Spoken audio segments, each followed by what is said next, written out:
Welcome to the mysterious island of Hon Lao, an isolated landmass better known to the modern world simply as Monkey Island.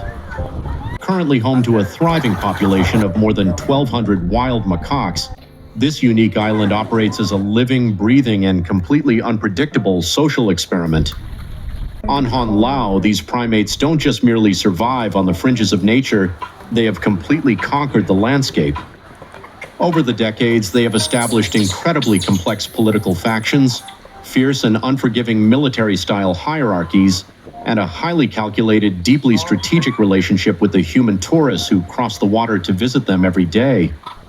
But how exactly did thousands of monkeys manage to completely take over a remote, isolated island in the absolute middle of Na Phu Bay? The answer to that question is far more bizarre than you might think. It involves a forgotten, shadowy chapter of Cold War history, a failed geopolitical scientific experiment, and a fascinating masterclass in rapid animal adaptation and evolution.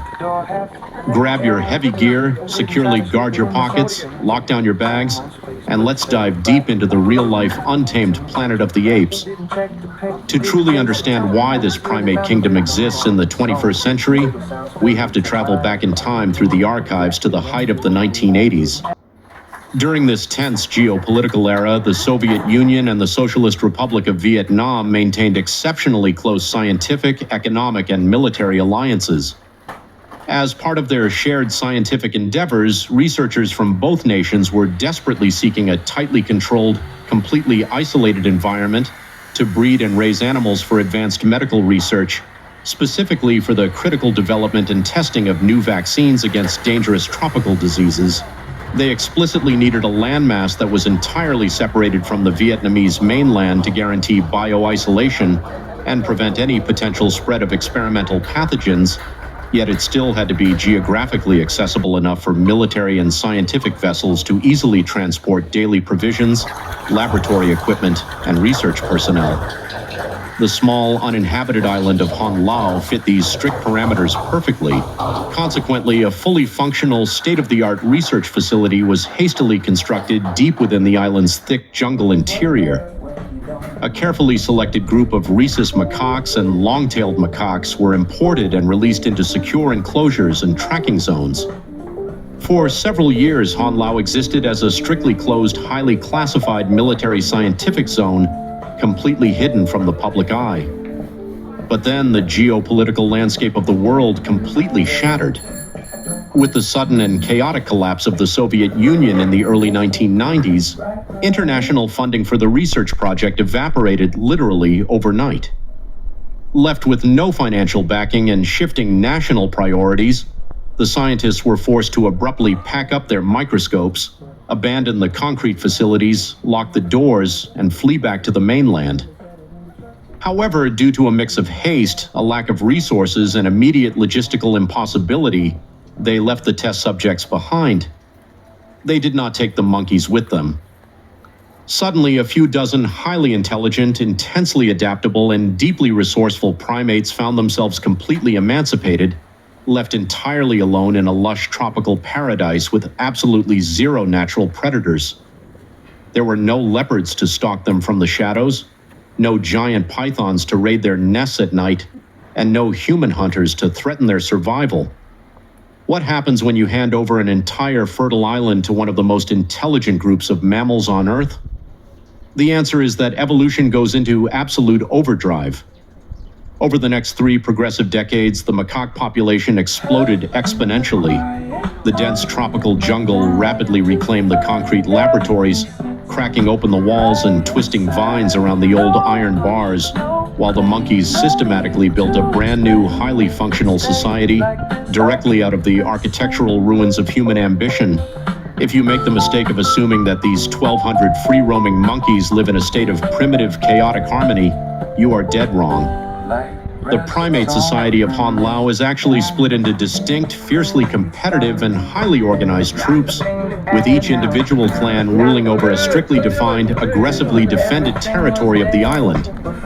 And sitting at the absolute apex of power within each of these troops is a singular tyrannical figure known as the Alpha King.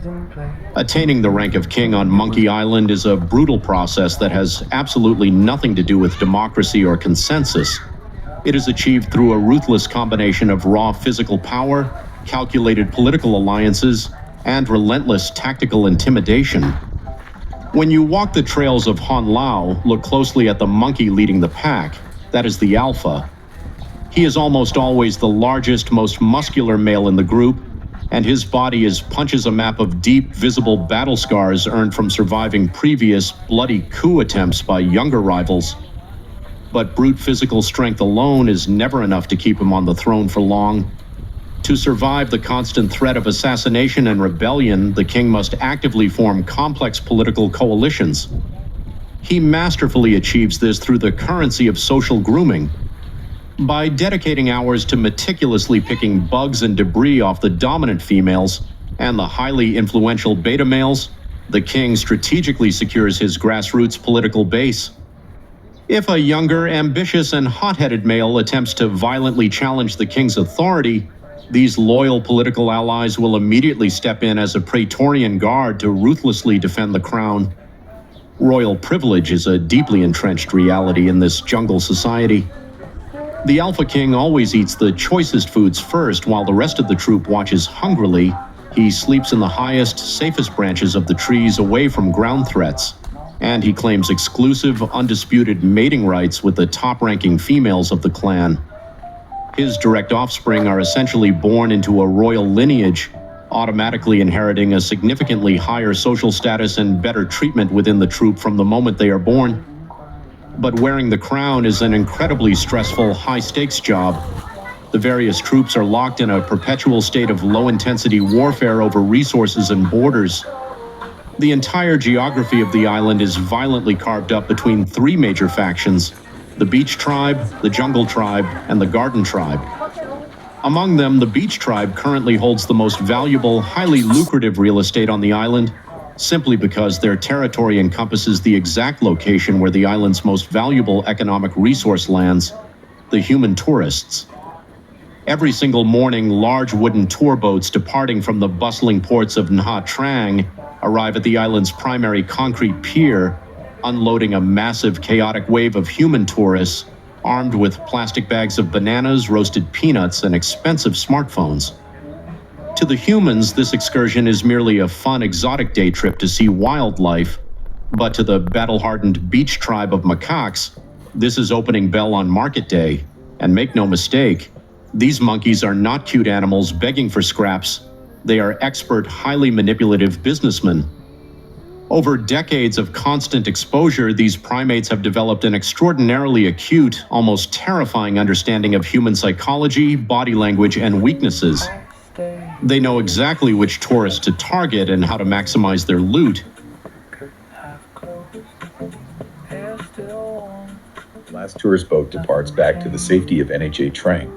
The rangers execute massive, structured feedings of grains, corn, and sweet potatoes deep in the forest. This strategic intervention ensures that the monkeys retain their natural foraging instincts and don't rely entirely on junk food.